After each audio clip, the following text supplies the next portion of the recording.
Are you familiar with what is known as a third place? For those of you that are unfamiliar, the term was coined by author and sociologist Ray Oldenburg in his 1989 book called The Great Good Place. And it touches on the importance of community outside of our family and work life. This concept has piqued our interest in our recent conversations around friendship and community, and we believe this is a critical part of a fulfilled life. In this episode, we're excited to dive into first, second, and specifically third places with you. Stay tuned. Welcome to Tell Me More and Then Some. I'm Alina. And I'm Angeline. Join us as we dive deep into the topics that fuel our conscious evolution and keep us learning as students of life. We invite you to come along and share the ride. We hope you're empowered to learn and grow into the best and most authentic version of yourself. We're so happy you're here. Let's go. So I'm sensing a big theme in our conversations lately, just around community, the importance of friendship, and, we've had conversations with our friends, with each other, and it just seems like this topic of loneliness, unfortunately, just feels a bit more prevalent these days. Yeah, I agree. And hopefully this topic and just this conversation today will help our other listeners just think about other things that they can do to get out of their homes, not be so isolated, and like you said, find their third place. Yeah. So let's talk about what this thing is. First places. So we have first, second, and third. First places are where we live. Second places are where we work. And the third place is somewhere where we want to be. And it's often a place where we connect with others in the community. It's a casual environment. No one is obligated to be there. And these places can include people that you don't know, people you kind of know, and maybe good friends, though that's not necessary. And they encourage public relaxation and are places that you would commonly encounter quote unquote regulars or frequenters of a space, as well as potential new connections. Third places tend to foster light and pleasant conversations. So think of things like coffee shops, parks, bookstores, places of worship, and community centers. Those can all function as third places. And if you think back to TV shows, remember in the show Friends, there was Central Perk, the coffee shop. Such a cute little coffee shop. I always have wished that I had something like that. I know. I think we all did. Yeah, we did. And then there was, I've never watched Cheers, but apparently the bar was a third place. I never really watched it, but yes, it was a community of, That's what it seems like. Yeah. So really the only real requirement is that no one is forcing you to show up. You want to go to these places. And third places play an important role in helping us build individual and collective identities outside of the first and second places, because there's more to us than those roles. And they're social hubs and are closely tied to social well-being, particularly because, like we said, we are living in an increasingly lonely society, unfortunately. Dr. Ray Lee, a postdoctoral scholar, studies the relationship between our built environment and psychological well-being, and has conducted research on the impact of third places. She states that one of the important features of third places is social contact, either directly or indirectly. In third places, you can enjoy direct social interaction with other people by chatting and enjoying activities with them. Alternatively, third places can consist of indirect social interaction, so essentially just being around or being surrounded by other people who have similar interests. Think about like sitting in a theater as an audience member surrounded by other theater lovers. I remember I used to love going to plays with my really good friend back in like high school and college. And we couldn't really afford going to see plays, right? So a lot of times we'd go to like these small production that's nice.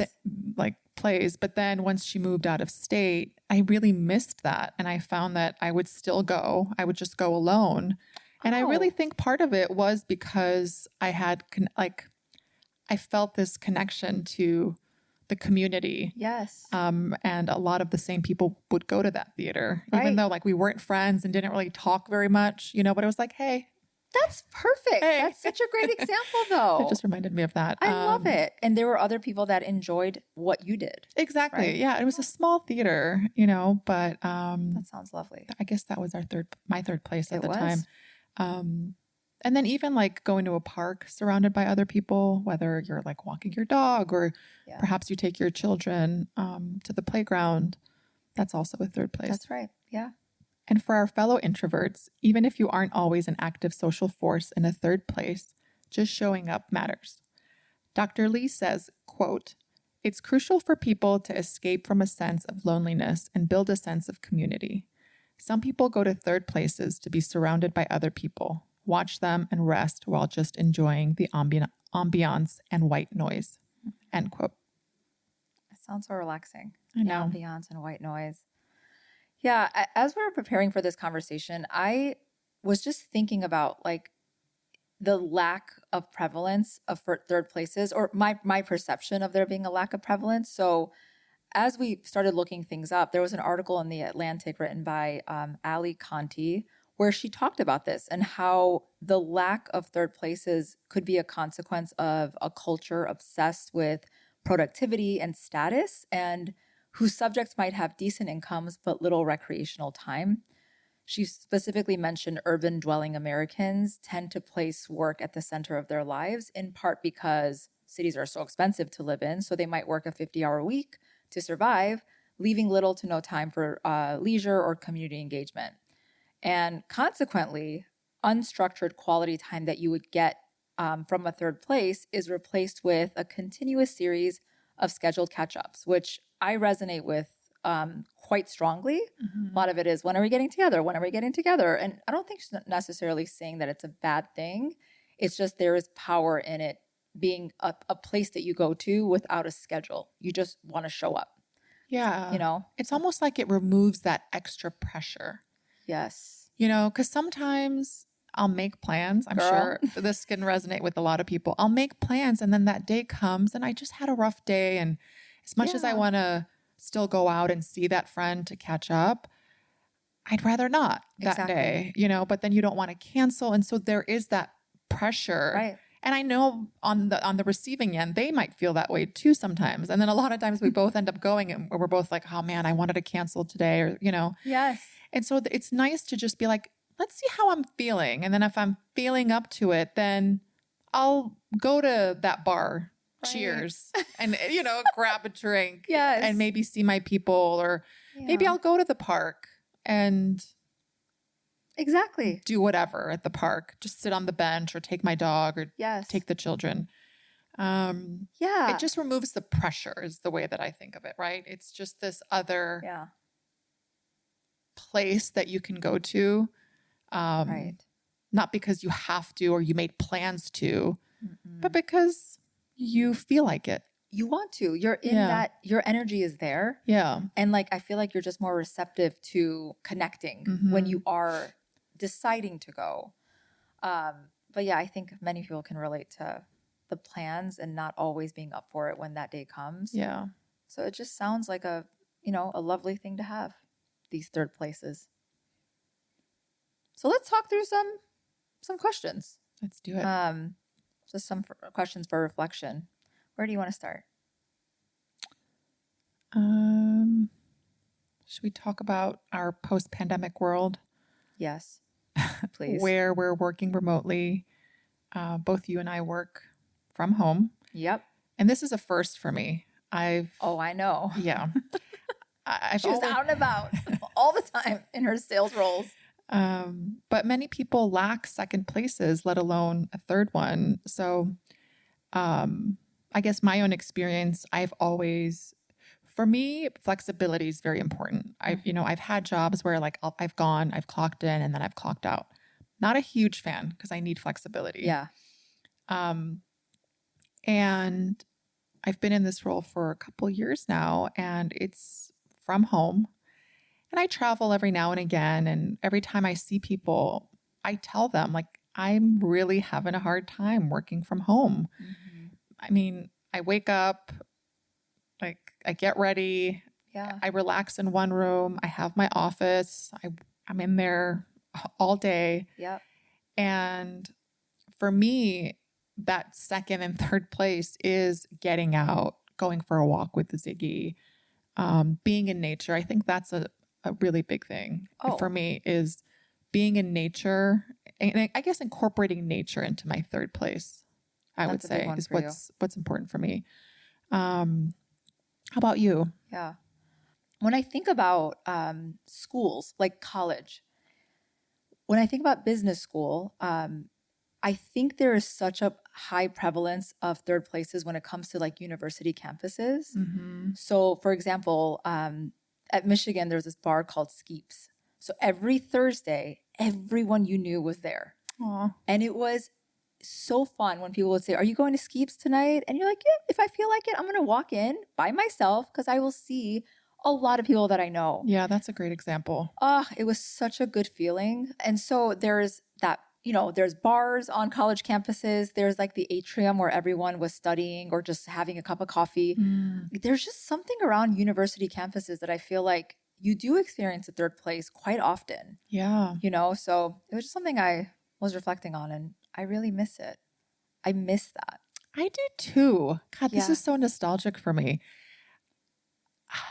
My friend Kinda and I would, she had really strict parents, and she wasn't really out to go out. She wasn't allowed to go out late when we were in college.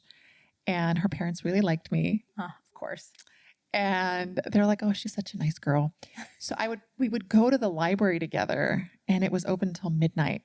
Uh-huh. And it was just like, I would look forward to like my classes being over, go home, do my thing or whatever. And then I would just get so excited about going to the library with her, Oh, yeah. We'd go, we'd study, and then we would take breaks and get that awful coffee from the vending machines, right? Yes. And then like other friends would be there, and we would just kind of congregate in the break Yes. room, right? Ah, And then go back to studying. And then sometimes, sorry, Mr. and Mrs. Zalrai, we would leave at like 9 or 10 and then go to the bar and grab a drink. rebels. And then, I would drop her off home or she'd go home. But Great example. yeah, you're right. Colleges really do have, how wonderful. How wonderful. Yeah. I would love to actually I think this is one of our topics I wanted to talk about, like Mhm. how do we recreate that, Yeah. in our current society? Like what are ways that society can support the development or even preservation of third places? I was also thinking social media wasn't prevalent back then too. Yes. But you still have that on campuses with like sororities and fraternities Sure, and stuff. sure. But I think we just have to create it for ourselves, Yeah. right? Like find that third thing. Like I said earlier, nature is really important to me, and it's important to my sanity, Mhm. right? And so it's almost like killing two birds with one stone, right? Like Totally. I guess in an ideal world, I would be in a place where I'm just surrounded by nature and flowers and trees and beautiful, beautiful nature. Yeah. But I'm also with my dog and perhaps other people in the community. I have a colleague, she's an old colleague, but we're friends now. She lives half a mile away from me. And from time to time, we'll just be like, are you walking? Because I'm walking that way. So maybe we'll run into one another, That's so cute. So how about you? Yeah. Well, yeah, I started Googling, like, how do you find a third place, right? And Mhm. so what you're saying about nature is a big one.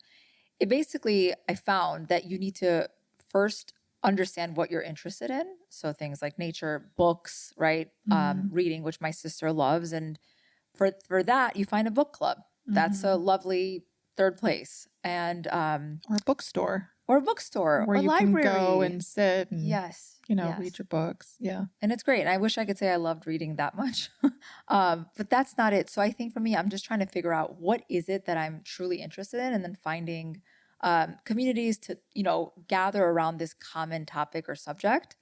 If you're outdoorsy, for example, regularly going to a nearby park counts, because just being around other people, even without speaking, counts. I was thinking about like games. Like I love playing games. Mm. And have you heard of the game Bunko? No. Okay, it's like a dice game that this one therapist that has a podcast was talking about how she started a bunco group and she found people on Facebook that are interested, and now they have like game nights. Like it's online though? No, in person. She found Oh, people in her in her like city and was I able to like put that. together a bunco group, Oh, right? that's cute. So yeah, I'm just thinking about when I was a child. We would walk over to my mom's friend's house, and there was a field, a softball field, and a park, and it was just random. We would randomly say, like on a Tuesday, like let's go over to the park, and the whole neighborhood was there, kind of like a Hey Arnold, Yeah. like the cartoon. I just remember, like it's such a good feeling to just say, let's go see who's there. Like I'm still trying to find my third place. Or like a farmer's market, you know? If you go to Yes. the farmer's market every Wednesday and Sunday, you kind of start running into the same people, right? And then Vendors. you also, well, I was just going to say, you also start to build a relationship with the vendors there. Yeah. But you also see the same people in the community as Right. well, sometimes, not always. But, Yeah. and I know, I feel like in a lot of European countries, or even in North America, actually, like if you're a chef, or somebody in the food industry, like you definitely have a relationship with the vendors where they're like, oh, I saved you this eggplant, or I saved you that, right? Like they Yeah. have those relationships with one another. But that's a third place. That's true. Yes. The gym, I was just thinking of my friend who is not a very social person. Mm-hmm. He's got work, he's got his home, and he'll often talk to me about the people at the gym, Oh, and he just goes whenever. But I would say that's his third place, absolutely. right? And so he probably sees regulars there, maybe sometimes Yeah. newbies, and it's his sense of community. Like, oh, that's great. That's a great example. I do feel like there is something around social media, just media in general, that might prevent us from desiring a third place, right? So, for example, back in the day, if you're trying to watch a show, you love a show, an episode comes out every week, right? Whereas now you have a library available to you on what to watch. You have social media going down the rabbit hole on TikToks. And I just don't know if the demand is there for for third places. And therefore, even if there are those places in neighborhoods like the neighborhood bar, I don't know if enough people see the value of that anymore because we're so distracted. Yeah. I don't know what your Distracted, thoughts and on that. like there's so much accessibility almost to a fault. Yeah. Like I remember, was it Thursday nights? I forget, but I was obsessed with ER. And I'm going to say Thursday. I'm pretty sure it was on Thursday nights. People were not allowed to call me between like 7 and 8 p.m. Oh, because you had to watch it live. Correct. Oh right. And like that was my designated time. Yeah. That was pretty much the only time I really watched TV. Yeah. But like, don't call me because I'm not answering your phone. I don't think I knew this about you with ER. Oh, yeah. I was obsessed. It was when I thought I was going to go to medical school. Yeah, yes. Okay. And I was just obsessed with like hospitals and medicine. And I think I was even Yeah. working at the hospital when it was out. Yeah. Oh, that makes sense. But anyway, like there was something really special about that. Yeah. Whereas now, like just sit there and binge watch, right? Yep. Like even that, the fact that you would, and I've done this too, that you would pick binge watching a show Yes. over getting out and going to your third place. Yes. Yes. I know. I do that too.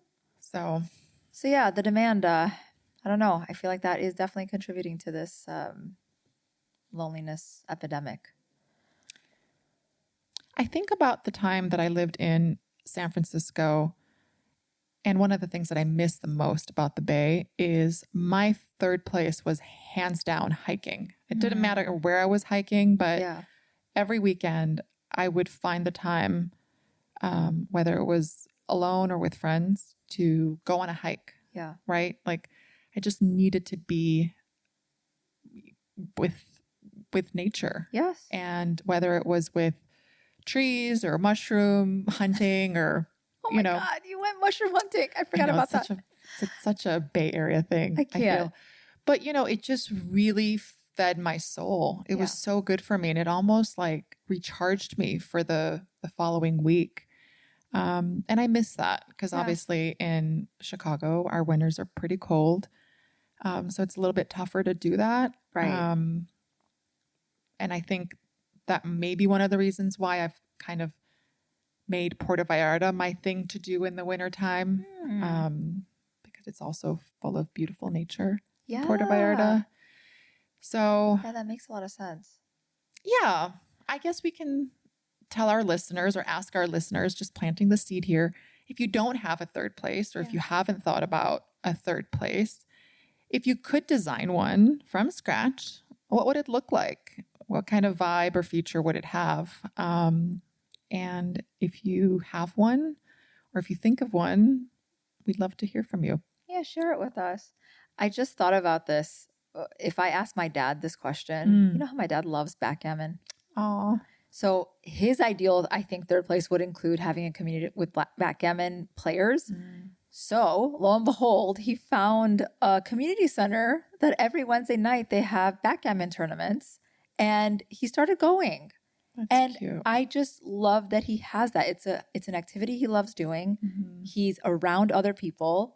And he can go whenever he wants, whenever he pleases, just to play backgammon. So that's just another idea, like around games, if you like games. And I just, it's something I'm really trying to pay attention to these days.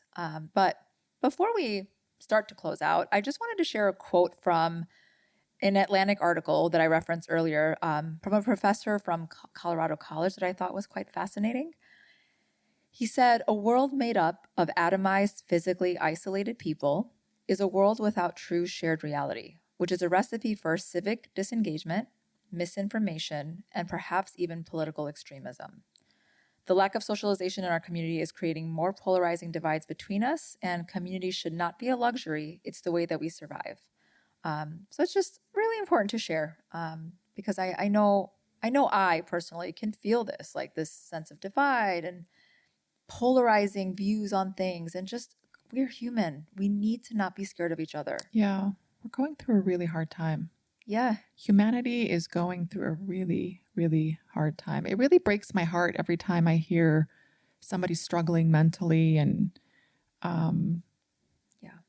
I think we really are more alone than ever. And we need to find our way back to one another.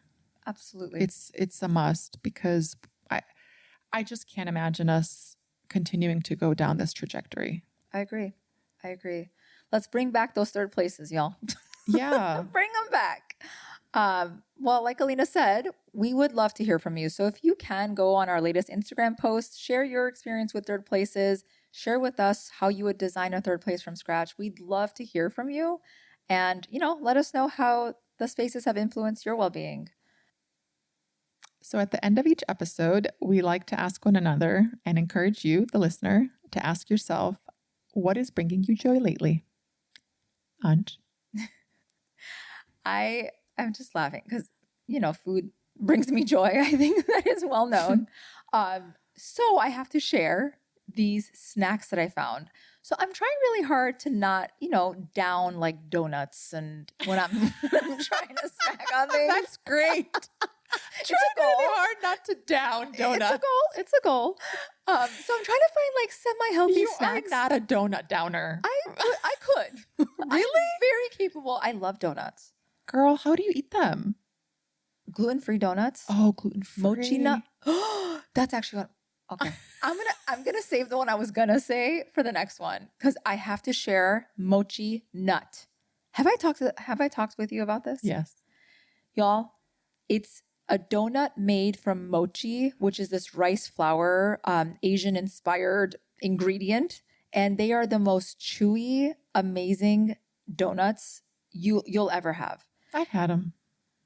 Oh, don't yuck my yum here. You better not knock my shit. You do love them. Oh, but you like mochi. You love like anything mochi. Chewy. Yes, chewy, sticky, like boba. Girl, That's my spot. I mean, when I have moments of weakness, it's mochi nut. So, and they have different flavors. They have like taro, cinnamon churro, just all these random. And when they're fresh and warm, oh my gosh. We went to New York and had them in Chinatown. They were warm, like literally came out of the fryer. So that's bringing me joy. Try mochi nut if you haven't tried mochi nut. It's really good. All right. How about you, Alina? I'm going to stop talking. I got this really like fuzzy, fluffy, warm, yummy blanket that I just love. Before you said blanket, I'm like, I want that. Like, what? Whatever it is, I want it. Okay. It's a really nice blanket, and Ziggy sits on it a lot. But it's funny because it's like the same color. And so sometimes I'm like, where's Waldo? I can't. Oh, I'm looking around. I'm like, where's Ziggy? I'm like, oh my gosh, shit. He's on the blanket. But it's just really warm and fluffy. And especially this time of year, I love it. It really brings me joy. Well, like, yeah. I'll just curl up and like read a book, or if I want to watch something. Where do you put it? It's on my bed. Oh, it's on your bed. Mm-hmm. Like on top? At the end of the bed. Oh, I love it. Yeah. It's bringing me love joy. that. Yeah, it does. It brings me joy just hearing about it. Thank you for sharing. If you've enjoyed this episode and you like our show in general, please share this episode or any episode that you've enjoyed with a friend. It goes a long way, and we really appreciate all the love and support. And with that, that's all we've got for you today. See you next time on Tell Me More and Then Some.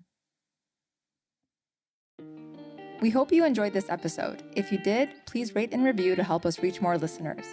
To learn more, make sure to follow us on all the socials at moreandthensomepod. Join us for new episodes every Wednesday on Apple, Spotify, or wherever you listen to podcasts. Until next time, stay curious, learn more, and talk about it.